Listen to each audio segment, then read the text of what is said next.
Nakagawa ng kasaysayan ng Serbian tennis player na si Novak Djokovic ng kanyang makuhang 2023 US Open Men's Singles title nitong nakaraang weekend. Yan ang ulat ni Kay Asuncion ng PTV Sports.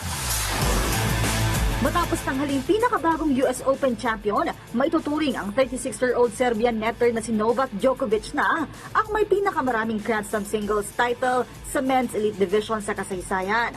24 na titulo na ngayon ang kanyang hawak na kinabibilangan ng 10 Australian Open, 7 sa Wimbledon, 4 sa US Open at 3 French Open.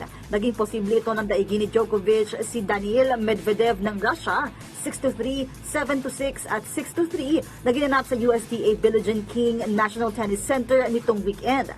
Sinurpresa rin ni Djokovic ang mga manonood ng kanyang ipakita ang t-shirt kung saan nakaimprenta ang kanyang litrato kasama ang yumaong basketball legend na si Kobe Bryant. Aniya nung nagkaroon siya ng injury, si Bryant ang isa sa mga sumuporta sa kanya para magpatuloy na maging mahusay na tennis player.